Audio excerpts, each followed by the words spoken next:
So before they dive into their chicken wings and 7-layer Mexican dip for the big game, Democrat Marianne Marsh and Republican Rob Gray are here to talk politics.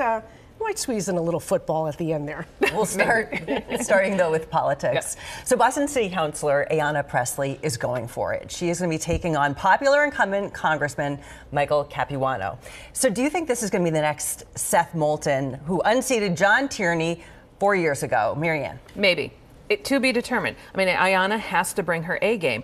She has to perform even better than when she topped the ticket for city council. She's got to be a terrific campaigner. She's got to raise a ton of money. She's got to be very disciplined. And Capuano, on the other hand, has to do the same. He hasn't had a race in 20 years since he won that first race. He's got to raise his A game, and campaigns are phenomenally different. I will say this, though. Make no mistake about it. If they both do that, this is going to be a dogfight. And Capuano, all the things have served him well in the past, being really chippy and going after people.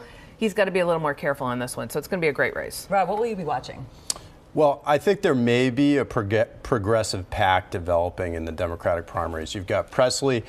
Richie Neal has a progressive young challenger out in Springfield. You've got Zakim against Secretary of State Bill Galvin. You've got Coe running in the 3rd District. If they can string that together and make it a movement, they may have the energy to take out some incumbents. One interesting thing about that race is that Ayanna Pressley is going to really have to raise a lot of money. Right. But I took a look at Mr. Capuano's fundraising. He doesn't have a ton of money. He's got obviously more than she does. But I would just quickly say to Rob's point, you have to turn out African-American, Latino voters and all that. And the Bernie Sanders factor, they only vote for people who either worked for Bernie and not for women. So I think a lot of that, majority minority thing's overstated. But Elizabeth Warren, right? Mm-hmm. They're her people too. And do they get energized for these younger, more progressive challengers? Yep. We'll see.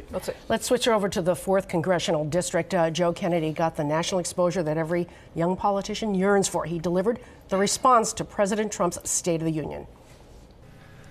This administration isn't just targeting the laws that protect us. They're targeting the very idea that we are all worthy of protection. So, Rob, what's your grade for Kennedy? 2 chapsticks short of a B-. Oh! I mean, you can usually rely on the Kennedys for tradecraft, and they didn't have it that night. I mean, Joe Kennedy, he was nervous up front. I think he got it together at the end. Trump won the night on tradecraft with all his special guests in the balcony who had real personal stories that people could relate to.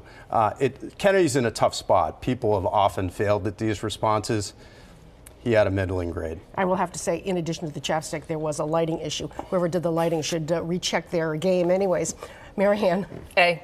Period. End of sentence. Joe Kennedy had the right message, the right approach, and a stark contrast to Donald Trump. Joe Kennedy says every American fights for one another, and every American deserves to be protected. Donald Trump pits every American against each other, and the only people he thinks should be protected are people who look like him. So I thought he did a great job, a great contrast, and a great national debut across the board. And by the way, Donald Trump, least watched State of the Union ever in decades.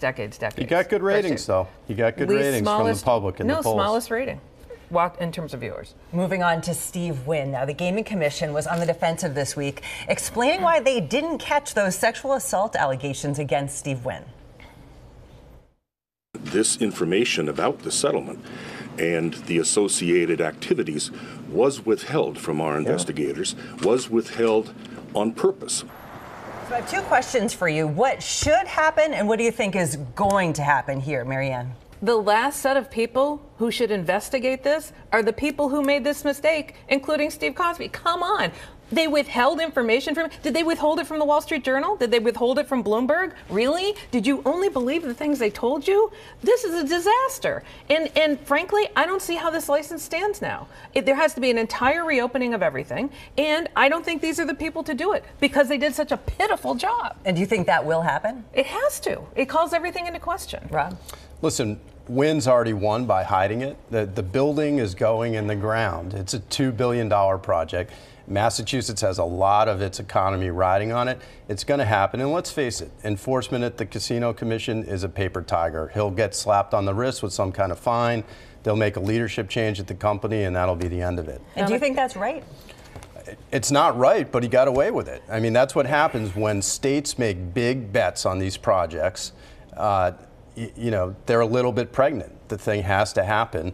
They're not going to stop building it and knock it down at this point. It doesn't have to happen. Do your job. They did not do their job. How can a reporter from the Wall Street Journal and Bloomberg last December do a better job than those guys when they spent 2 years going through all this? So I stuff? agree they didn't do their job, but the building's going up. So it's what? going to keep going up. It's So going to what? open. Not good enough. Quickly, a smaller issue that happened, this smaller headline, I should say, that happened this past week. House Minority Leader Nancy Pelosi paid us a visit, but she chose Bernie Sanders' country, which is Cambridge, to talk about the president's tax cut.